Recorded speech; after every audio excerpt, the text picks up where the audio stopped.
Hello, so ito yung reading natin for collectives, collective love reading. Wala tayong specific zodiac sign. Ang importante yung pinaka-reading. Kung makarelate ka, makaresonate ka, maaaring ang reading na ito ay para sa'yo. Pero kung hindi, okay lang yun. May mga next readings pa naman tayo. So let's start. What do we have here for the sign of collectives? Kala ka nalagay ang sarili mo sa sitwasyon. To book a personal reading, Madam Space P, space pa sa dulo. Yan yung aming Facebook page. Kung hindi mo kami ma-reach out sa Facebook page namin, pwede ka mag-comment doon sa pinaka-profile pic, no? Doon. Wag doon sa mga ibang post kasi sa sobrang dami po na nagko-comment ay baka hindi po yun mapansin. Mas mapapansin po sa profile pic. Magsabi lang kayo na nag-inquire kayo regarding personal reading. I-message na po kayo ng aming admin.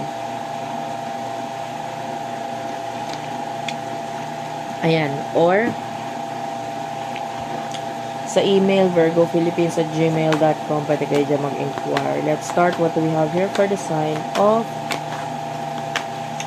collectives? TikTok shop namin, Unipree, UNIPRI. Dyan ka pwede mag-inquire.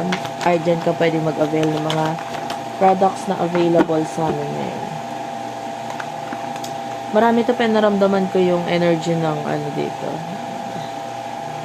This is your main energy, Four of Wands. So, nakakita tayo ng kaguluhan or hindi magandang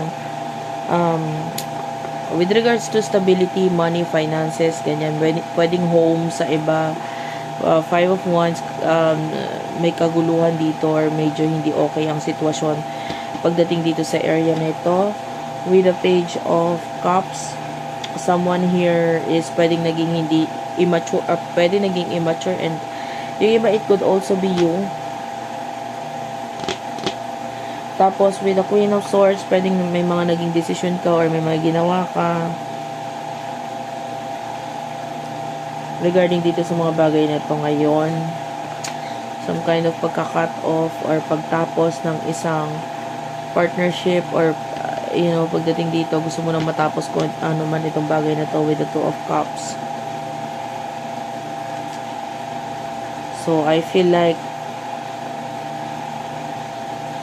sa ngayon, tinatry mo mag-heal, mag-move on with the Four of Swords energy. Yung iba, you're just praying, nagpe-pray na lang or pinagpapasa Diyos na lang kung ano man ito. Yeah.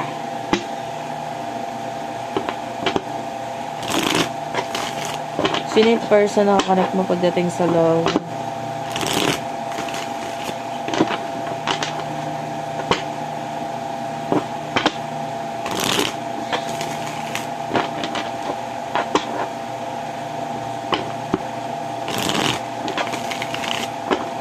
Person na connect mo pagdating sa love for the sign of collectives.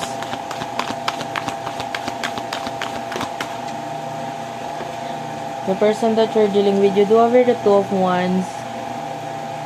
May plano tong person na to. Two of Pentacles. Meron na tayong angel number 222 na nagpakita. Pero you need patience. Kasi pwedeng yung plano niya is hindi pa niya masabi agad sa'yo. So, parang huwag ka muna mag-expect. And at the same time, with the Nine of Pentacles, medyo mabagal or matagal bago magsabi ng plano itong person na to. Parang nakikiramdam muna siya eh.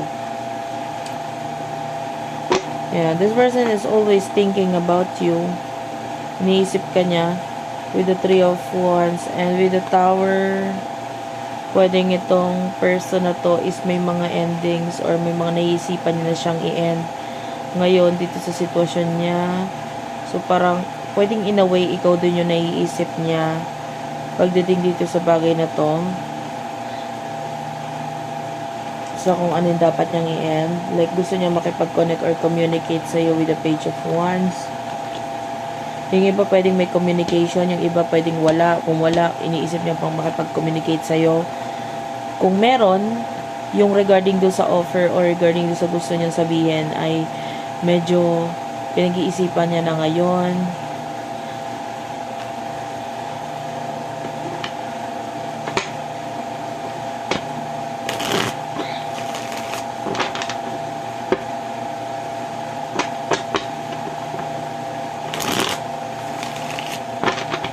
Anong emosyon ninyo sa isa't isa?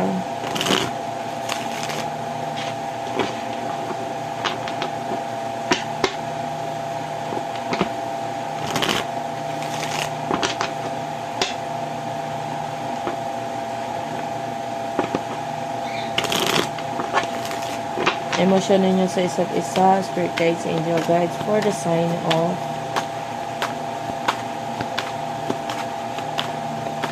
collectives.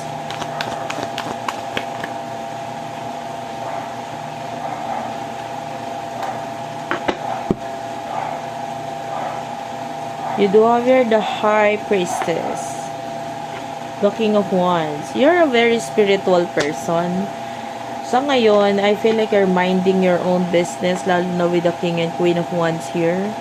So, pwedeng ang focus mo kasi is kung ano man yung mga higit na dapat mong pagfokusan ngayon, and that could be your own business, your own career, your, 'di ba? Pwedeng may mga issues nga kasi ngayon eh.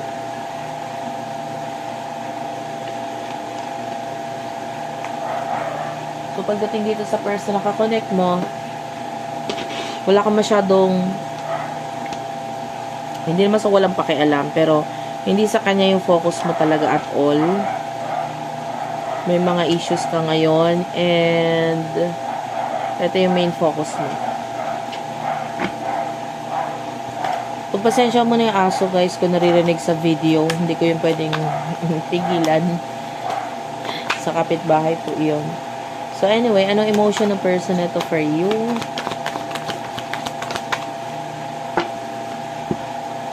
The World is here, the Four of Pentacles, Queen of Wands, and the Queen of Cups is here. Bottom of the deck, you do have here the Seven of Pentacles, Taurus, Virgo, Capricorn energy.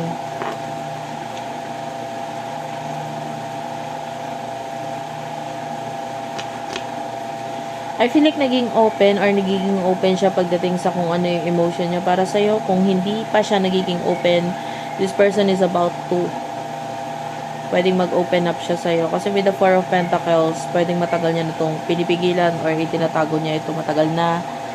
And it's about time na parang gusto niyang i-reveal itong emotions niya para sa'yo. Pero kung minsan na siya nag-open up na, or kung alam mo na yung emotions niya para sa'yo, the same, no? Yun talaga yung emotion niya para sa'yo. And with the King and Queen of Wands and Cups, this person is very mature, no? Kaya I feel like there's enough trust and loyalty here. Marami kayong pagkakapareho ng person na to.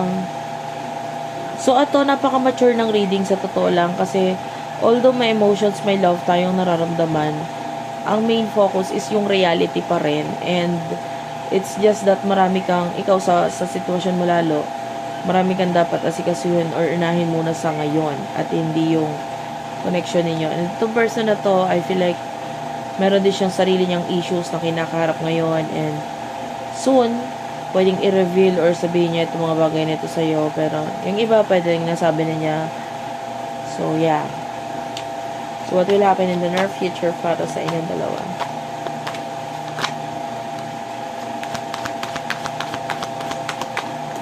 Medyo may weird akong naramdaman. I'm feeling like there's someone in the room with you, or may kasama ka sa kwarto ngayon. And this person is playing something like online games. Pero okay lang kahit wala ha. Take only what resonates. You do have here the Empress and the Four of Swords. Yeah, in the near future, kahit wala kang gawin, you are attracting a lot of things with the Empress. Na-attract mo yung mga bagay na gusto mong ma-attract kahit wala kang gawin. And which is, iba sa inyo, ginagawa mo lang mag-pray or what. But, you know, your prayers do have an answer. And ito yon, pwedeng kusang dumarating sa iyo yung mga sagutan sa kung ano man yung mga dinadalangin mo. The King of Swords, ito masyadong mataas or mataas din ang ego nito person ito. The Three of Pentacles. Nine of Wands is here, and also you do have here the Queen of Pentacles, and you do have here the Justice card. Okay. So, napakatataas ng mga cards, no? Mostly King and Queen yung lumalabas. So, I can see an offer mula dito sa mataas na person na to. Like, maybe mataas yung kanyang position, or maybe this person is mataas talagang ego. So, with the Nine of Wands, may mga challenges sa kanya ngayon with regards sa Justice card, which is yung career niya. And ngayon, pinag-aaralan niya ng mabuti kung paano i-approach ka. Maybe there's some kind of things na gusto niya sabihin sa'yo. Maybe an offer, or maybe suggestion, etc. Opinion. But this person, lalo na with the Ace of Pentacles, so may nakakita tayong mga gustong sabihin or ibigay itong person na to. Eight of Swords, medyo nag-struggle lang siya ngayon kasi parang hindi siya makaalis sa kung ano man yung situation niya, or may mga kailangan pa siyang tapusin, ayusin dito, but definitely pinag-iisipan niya ng mabuti kung ano ang sasabihin niya sa'yo. And with the Six of Wands, this person is, lagi siya nandyan, no? Although parang minsan hindi mo siya nararamdaman.